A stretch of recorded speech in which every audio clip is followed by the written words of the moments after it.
today in El Chalten. Yesterday was a travel day. You can see behind us Mount Fitzroy. El Chalten is a small town. It only has 600 people, and that's during the summer season. There's no cell phone service. There's no bank. There's no ATM. A few of the stores take credit cards, but they'll give you a 10% discount if you pay in cash. We've had a quick walk through the city. Pizza seems to be the national food. If you don't like pizza, you should not come to El Chalten. Hiking though is really good, very good I should say. Mount Fitzroy behind us was named for Captain Fitzroy, who was the captain of the Beagle.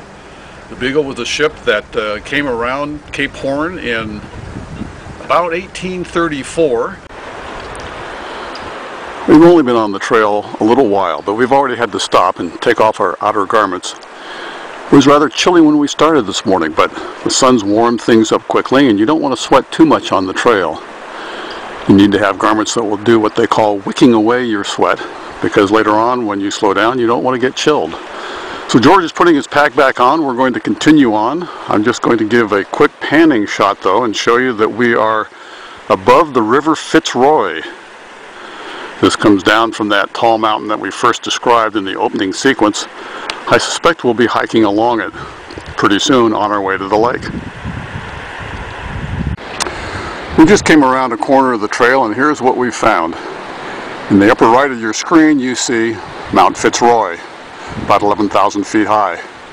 To the left you see a number of jagged needle-like points. That's Cerro Los Torres. We're on our way to Laguna Torres, or Lake Torres in English. So we're going to continue on, but I just had to show you this beautiful sight as we're hiking here just right outside of El Chalten in Patagonia, which of course is in Argentina. We've been on the trail now for about an hour and a half, and we've gone about 2¼ miles. Doesn't sound like a lot, but it's been all uphill. We're currently on what's called a saddle. That's a low spot between two higher mountains, and we're about to start down the other side. We've still got about another 4 miles to go. You can see in the background the Cerro Torres, which are those mountain peaks. To the right and slightly out of the camera, of course, is Fitzroy. So we're still in the same area. We're headed for Laguna Torre, which is Lake Torre. I feel like singing Willie Nelson's On the Road again. We're making good time now. We're in one of the meadows. You can still see Cerro de Torres in front of us. We're headed towards Lake Torre. Please stay with us. You can hear the sound of the river off to the right of your screen. That's Cerro Torre directly ahead. We're only about a mile away from Laguna Torre, so let's keep walking. Well, it's a bit of a moonscape that we're starting down. Awful rocky. This is left by a glacier many centuries ago, perhaps thousands of years ago. We're walking our way through it to get back into the forest. We're almost at the end of our hike. What you see below you is the River Fitzroy, named after that captain of the ship of the Beagle. He actually never made it to this river, but the 11,000-foot spire that's behind us bears his name, and so does this river. Just a few more minutes and we're back in the little town of El Chalten. Well, that completes our hike to Laguna Torre. What you see below you is the little town of El Chalten. Only 600 people, no cell phone service, no ATMs, no banks, but plenty of pizzas. The next 2 days are travel days for us. We have to go back to El Calafate and then from there to Puerto Natales. So you'll rejoin us when we get to Puerto Natales. That's where we'll start a real hike in Patagonia. These last 2 days have just been enormous. So this is Steve Izan for Top. Entrepreneurs come in all sizes and shapes in Argentina, and here you might say is a classic example of a small businessman. You can get bebes fritas, cold drinks, cigarrillos, cigarettes, helados, ice cream, pan casero, that's bread. You can get batteries, snacks, and souvenirs. Looks like he's not open right now. This is a travel day between El Calafate and Puerto Natales. I had not planned to shoot any film, but I came outside this morning and saw this kind of sky. And when you see something like this, you just have to film it. So even though this is just a very brief segment between where we've been and where we're going, just had to show it to you. It does mean we may have some rain later today, but one doesn't often see clouds like this.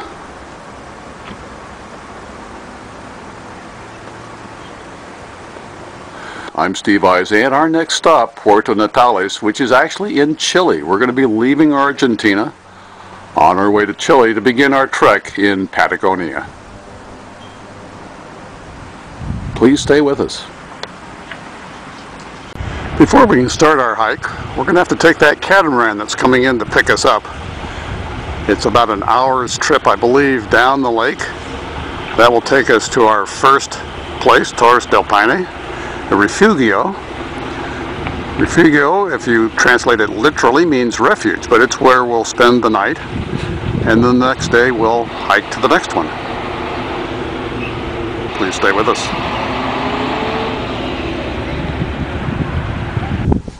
This is our first morning on the trail. We are in the national park, Torres del Paine. We stayed at a refugio called Grand Pine, or perhaps Grand Pine. Unfortunately, this area of the national park has recently been devastated by a forest fire. Even though, as you look around, you'll say, well, there isn't much to burn.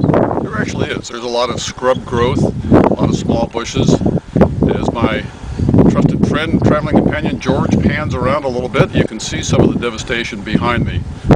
And in the distance, you can see one of the first mountains now. I'd love to tell you that we're going to climb to the top of that mountain, but we're not. We're going to go around to the side. We have about a 10-kilometer hike this morning. It's going to take us several hours, all uphill. Of course, on the way back, we get to go all downhill. So please stay with us. We're going to go out on the trail. We're going to take you with us. Well, this wouldn't be an adventure if we didn't have some kind of wildlife on the show. These look like llamas, but they're not. They're actually close cousins to the llama. As you can see, we're in, unfortunately, kind of a burned out area. But these folks seem to be a little, not necessarily on the friendly side, but at least they're not afraid of me. They see some green grass, they're a little hungry. So that's what they're doing. So these are not llamas, but they are close cousins.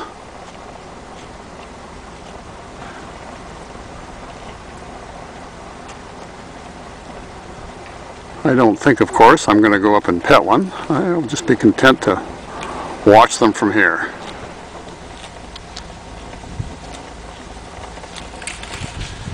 We're taking our first little rest break. As you can see, we're still in the fire area. This poor tree behind me is just literally charcoal. It hasn't fallen over yet. Behind us is the mountain. I think this is about the highest point. We're going to start down now to get out of the wind. So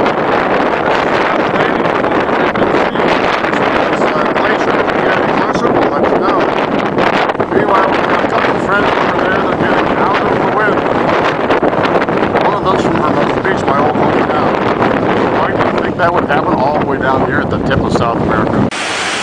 So we're finally down out of that wind and down into the trees. So this is good. It's normal walking again. Naturally, every one of you have seen a stream, but this one's so photogenic that I just couldn't help stop and film it in this little bridge that we had to cross. We're still about an hour away from the next refugio, and we understand from there there's a great viewpoint of the glacier that we showed you earlier in the show. So please stay with us. We're on our way to the refugio to get a good look at that glacier.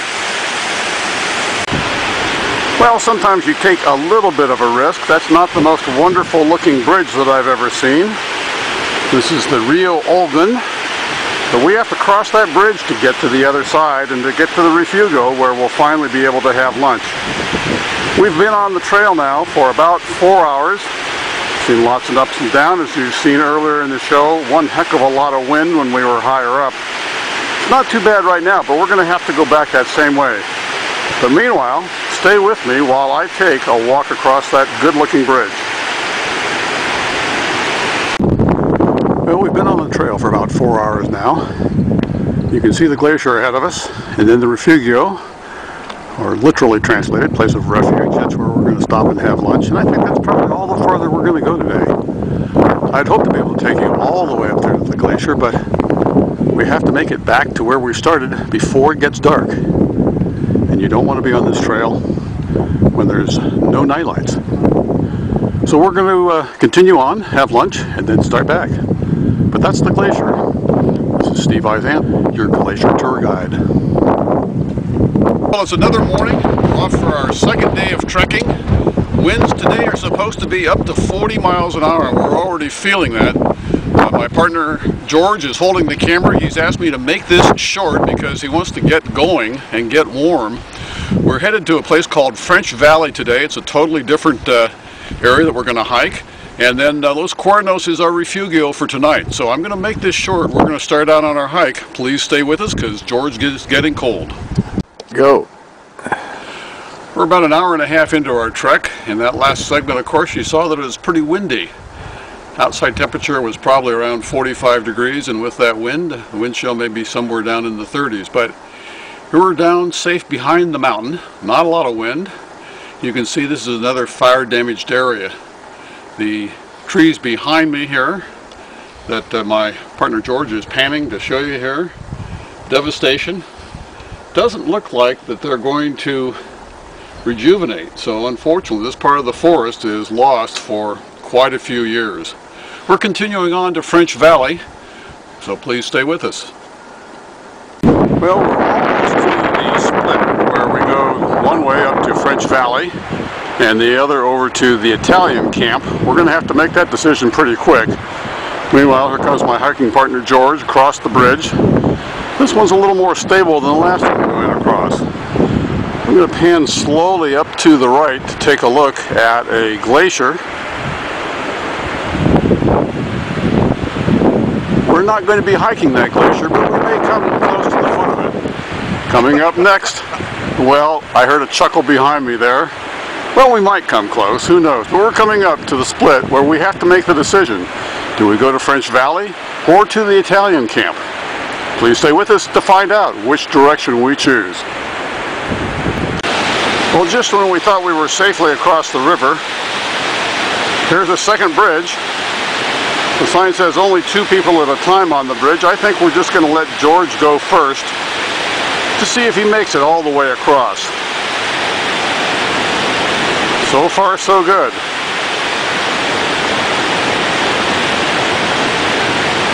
I think he's going to make it, so I'm going to start out next. I'm going to stop in the middle, though, and show you what this river looks like.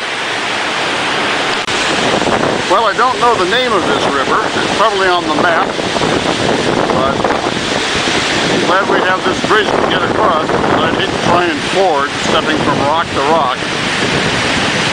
Up there you can see still the same glacier. That's the way to French Valley. Coming up next, our decision on to go to French Valley or the Italian camp.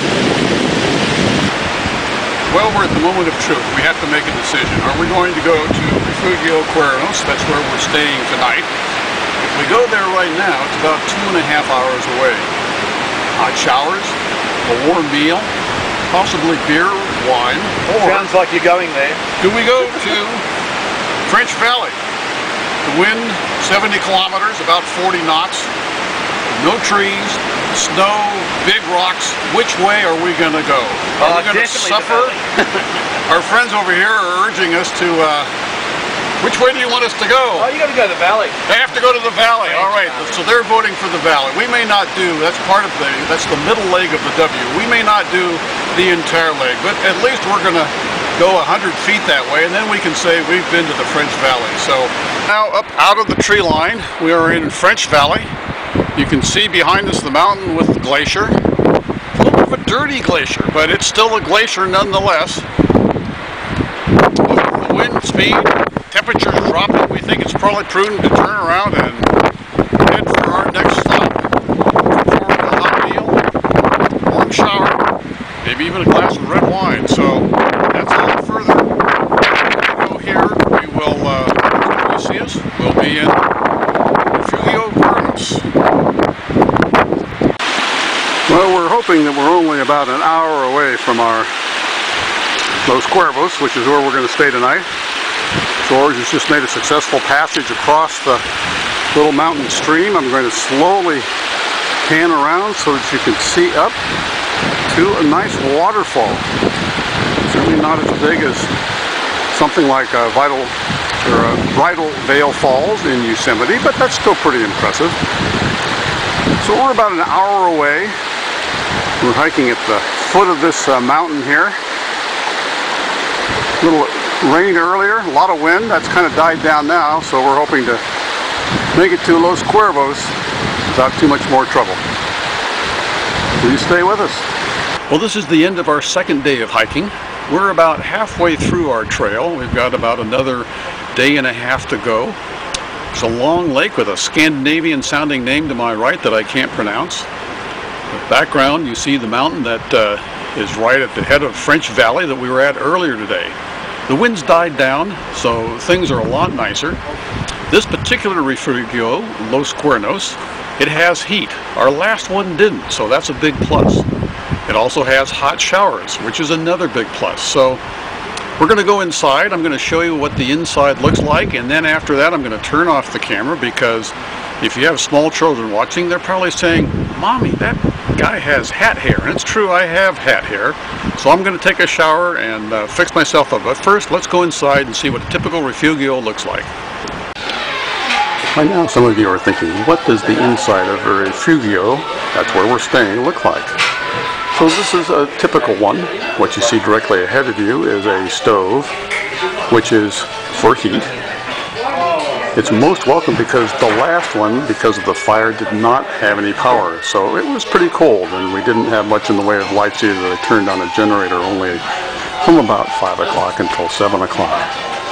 So here you can see people that are checking in. A few folks have already bought themselves a beer. A lot of people are waiting until dinner time. You can buy dinner right there. They'll serve it to you. And we've got a couple of folks over here that are playing an intense game of chess. We're now looking at the other side of the main room. As you can see, it has some glass windows, a dramatic view of the mountain out there in the distance.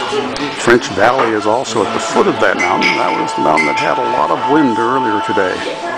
The wind's died down, so things are going to be pretty good tonight. Since we've got heat. And we're looking forward to a warm shower. Stay with it.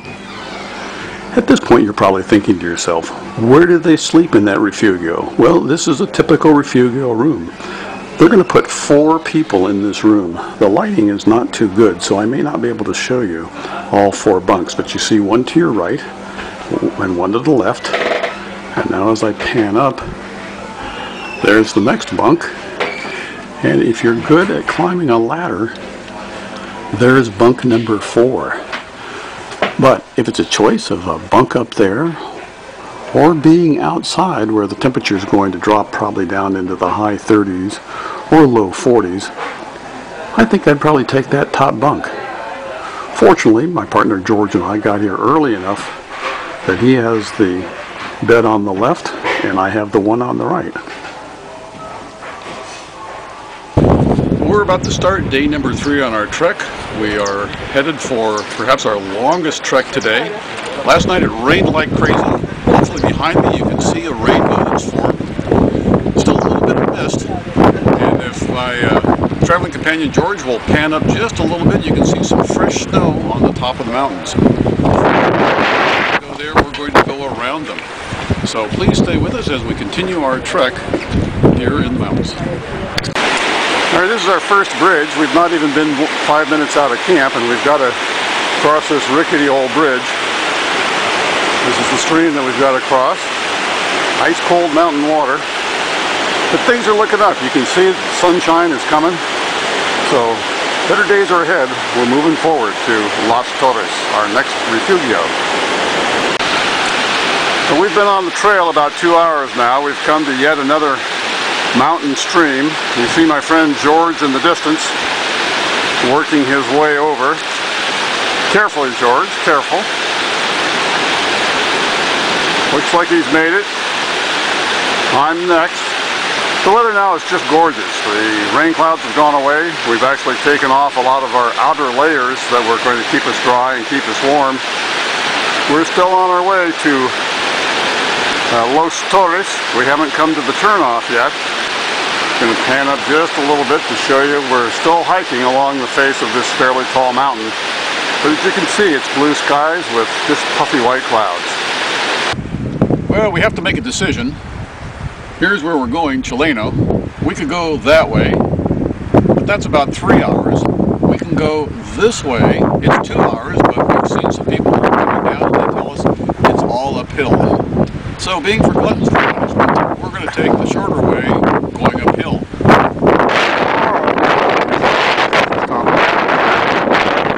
We've just arrived at Refugio Chileno. You can see it in the background. This is the second to the last night that we're going to be here on the trail. Tomorrow we're going to go up and see how close we can get to a glacier. I've been telling you that we're on a glacier tour and we're going to try and finally get you. So we're going to go inside a moment. I'll show you what a typical refugio looks like, but in the moment just behind me there are some Argentine gauchos, as their cowboys are called. They're loading some horses. So we're going to take a look at those horses next, and then we're going to go inside. This is Steve Isaac. Well, you can still hear the wind. It's quite windy, but here we have some genuine Argentine gauchos. Everything has to be carried in, and now we know how they do it, by horse. So this poor horse is just standing there looking like, what the heck's going on? You can see that they have some gas that they are going to carry out. I assume those are empties. I think what's in those circular things is trash. But if we look at our one gentleman's boot down there, we'll see that he has a knife that he's wearing in that boot. So we have some genuine gauchos here at Refugio Chileno. In the background, you see a number of tents. Rather than staying in the Refugio itself, you can rent those tents. You can still come in and have a meal, but you're there in the tent. It's a little more chilly. Well, George and I are inside our little room at our Refugio, Los Torres. I don't know if you can hear the wind outside, but if you can see the trees, you can see it's still quite strong. It's been that way almost all day. Hopefully it will die down tomorrow, because we're on our way to visit the glacier. Well, this is the inside of Refugio Los Torres. It's a little less formal than Los Serenos, the one that we were at last night. But it's still kind of friendly. It's warm. Behind me are the windows letting the sun in. We can see my hiking partner and friend George sitting there. There's no internet. There's no Wi-Fi access. So he writes a great blog, but now he has to write it all on paper. And when we get back to Puerto Natales, then he'll have an internet connection and he can catch up the rest of the world on what we've been doing. But right now, he has to use a pen and paper. Seems a little archaic, but he's doing the best he can.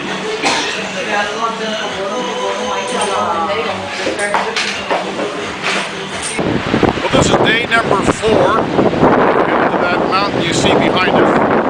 It's way in the trees.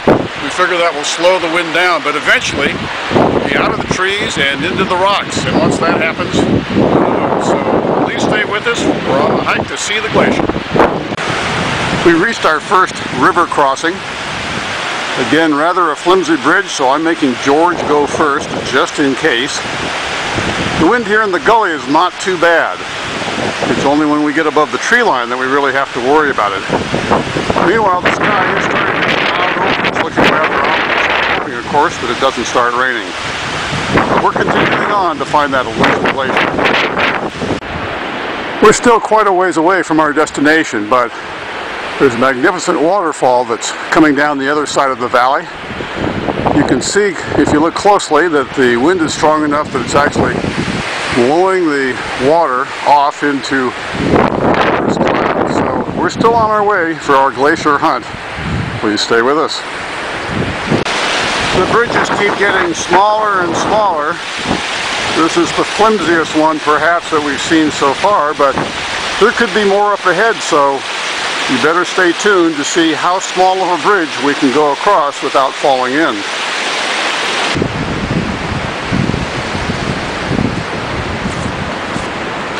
Alright, we've been hunting for the smallest bridge, and I think this qualifies. We're down out of the wind. You can still hear it in the trees above us. We're heading down to our final camp. We've got some severe exposure coming up, just a couple of minutes, so please stay with us so you can see us battle the winds as we make our way to camp. Alright, well, we're at that decision point where we have to make a choice on whether to go a little further or to turn back. The weather appears to be getting worse, so we're going to be a little prudent and say this is as far as we're going to go. You can see the mountain in the background, awfully steep.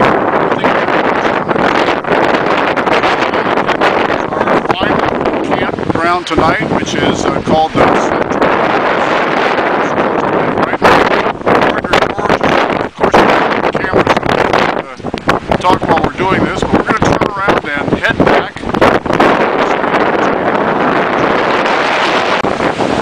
Well, I was thinking that I wasn't going to show you any more bridges. How many bridges do you really need to see? But this one's so narrow and thin that I just couldn't resist getting into the program. So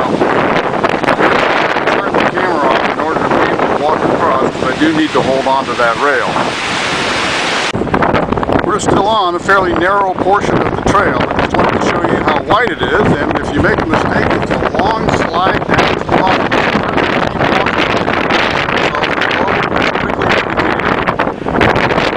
We are now we're heading to Cerro Los Torres. I don't know if you can see it in the background, but it has some silver reflective roofs.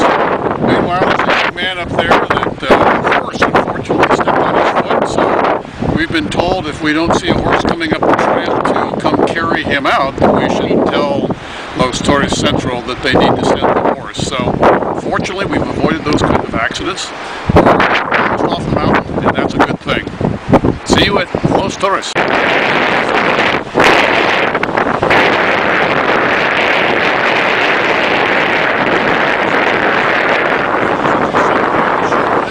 Last bridge, just because of the way that it bounces up and down or undulates. We're only just a few minutes away from central Los Torres, which we're looking forward to. This stream that you see behind you is the one that we've been following all the way down. So come on with us, we're going to central Los Torres. Well, we finally made it to Torres Central. This is the end of our 5-day trek. We've done what they call the W. We're here at our last refugio. We've had showers. I've changed into my Anderson Cooper t-shirt. Anderson, if you have one missing, I'm sorry, I've got it, but I don't think I'm going to have the same kind of career. So we're getting ready tomorrow to go back to Puerto Natales. We're going to spend a day in that city, and then from there up to El Calafate, and from there to Buenos Aires, and then home. So we're going to wrap up the show.